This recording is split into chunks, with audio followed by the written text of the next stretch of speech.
یہ تعمیر ہوا ہے، ہیکل جس کو کہتے تھے وہ، اور وہ آج کل جسے ٹیمپل کہتے ہیں، ٹیمپل آف سولومن، یعنی ہیکل سلیمانی یا معبد سلیمانی، ہم اسے مسجد اقصی کہیں گے، دور کی مسجد۔ اس کے بعد وہ یہ ہے کہ تقریباً 600 قبل مسیح میں 587 ایگزیکٹلی اس میں اس کو گرا دیا گیا نیبوکڈنیزر نے۔ پھر یہ کہ تقریباً 200 برس کے بعد دوبارہ بنائی گئی اسی جگہ پر، پھر اسے 70 عیسوی میں پھر گرا دیا گیا، وہ آج تک گری پڑی ہے۔ تو جب حضور صلی اللہ علیہ وسلم کو معراج ہوا ہے تو وہاں کوئی عمارت نہیں تھی، البتہ یہ کہ معلوم ہوتا ہے کہ ایک گرجا وہاں پر بنا دیا گیا تھا، اس لیے کہ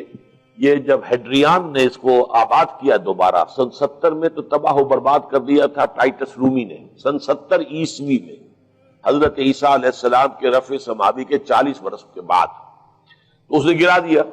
اور پورا شہر ویران کر دیا۔ لیکن پھر 60-70 برس کے بعد وہ ایمپرر تھا ہیڈریان رومن ایمپرر، اس نے دوبارہ آباد کیا، اور دوبارہ آباد کیا تو اس کا نام ایلیا رکھا، اب یروشلم نہیں رہا۔ اور پھر یہ کہ جب سن 300 عیسوی میں جو ایمپرر کانسٹنٹائن تھا قسطنطین، وہ جب عیسائی ہو گیا تو اب یہ پوری مملکت عیسائی ہو گئی، تو پھر وہاں ایک گرجا تعمیر کر دیا گیا۔ اس گرجا میں حضرت عمر گئے تھے، جب انہوں نے ہینڈ اوور کیا ہے حضرت عمر کو وہاں کے عیسائیوں نے، تو جب حضرت عمر اس گرجا کے اندر ہی ابھی تھے، دیکھ رہے تھے جگہ، تو نماز ظہر کا وقت ہو گیا، تو حضرت عمر نے فرمایا کہ میرا نماز کا وقت ہے، تو انہوں نے کہا وہاں کے عیسائیوں نے کہ آپ یہیں پڑھ لیجیے، آپ نے فرمایا نہیں، اگر میں یہاں پڑھوں گا تو اسے پھر مسلمان مسجد بنا لیں گے۔ تو باپ باہر گئے اور اس قبۃ الصخرہ کے اوپر جا کے نماز پڑھی آپ نے۔ یہ جو اس وقت جو دوم نظر آتا ہے یہ ہے وہ چٹان، اور یہ بڑی اس کے اوپر گردہ وردہ پڑا ہوا تھا، کچرا وچرا تھا، اسے صاف کیا اور اس پر آپ نے نماز پڑھی، اس لیے کہ یہیں سے اصل میں معراج ہوا تھا حضور صلی اللہ علیہ وسلم کو۔ تو اب اس کے بعد جو عبد الملک ابن مروان نے وہاں پر وہ قبہ بنا دیا ہے جو قبۃ الصخرہ کہلاتا ہے۔ البتہ اسی احاطے کے جنوب کی طرف ایک مسجد بھی ہے، بڑی مسجد ہے، وہ مسجد اقصی کہلاتی ہے، وہ اب مسجد ہے۔ یہ قبہ جو ہے بنیادی طور پر مسجد نہیں ہے، یہ تو یوں سمجھیے کہ جیسے کوئی ہمارے ہاں مقبرہ ہوتا ہے، درمیان میں قبر ہے، اس کے اوپر بڑا سا گنبد بنا دیا ہے، چاروں طرف جو ہے زائرین کے لیے جگہ ہے، ایسے ہی یہ وہ چٹان ہے۔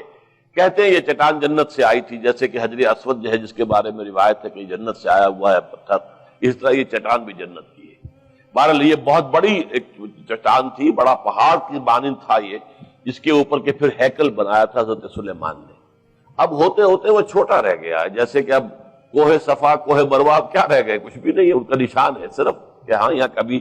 ایک پہاڑی ہوتی ہوگی جس کے کچھ پتھر جو ہیں وہ نظر آ رہے ہیں۔ اسی طرح سے وہ ایک چٹان ہے، اگرچہ بہت بڑی ہے کوہ صفا اور مروہ کے مقابلے میں، تو اس کے گرد ایک پلیٹ فارم سا بنا دیا گیا ہے اور اس کے اوپر یہ قبہ ہے۔ تو یہ ہے اصل میں جو کہ حرم الشریف کہلاتا ہے اس وقت، اور سارا جھگڑا جو ہے یہود کا اور مسلمانوں کا وہ اس پر ہے۔ ورنہ یہودی یہود بیراق جو ہے، جو یہودی وزیر اعظم ہے اس وقت، اس نے یہ آفر تو کر لی تھی کہ ٹھیک ہے مسجد اقصی موجود رہے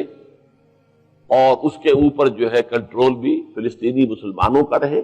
لیکن یہ قبۃ الصخرہ پر نہیں ہے، اس لیے کہ یہ ہے وہ جگہ جہاں انہیں اس کو گرا کر اور اپنا تھرڈ ٹیمپل تعمیر کرنا ہے۔ یہ انہوں نے اپنے یہودی جو مذہبی عناصر ہیں انہیں رشوت دے رکھی ہے کہ باقی ہر معاملے میں تم ہمیں اجازت دے دو کہ ہم نے سینائی واپس کر دیا، ٹھیک ہے، گولان ہائٹس بھی واپس کر دیں گے شام کو، اور اسی طریقے سے ویسٹ بینک وغیرہ پر ہم ایک فلسطینی ریاست بنا رہے ہیں، تم اس کی اجازت ہمیں دے دو، لیکن ہم یہ جہاں تک یروشلم کے بارے میں ان کا کہنا تھا کہ یہ ہمارا جوائنٹ ایک ہی متحدہ دارالخلافہ رہے گا، عربوں کا کوئی تعلق اس سے نہیں ہوگا، یہ پورا کا پورا ہمارے پاس رہے گا، اور پھر یہ کہ یہاں پر ہم وہ بنائیں گے اپنا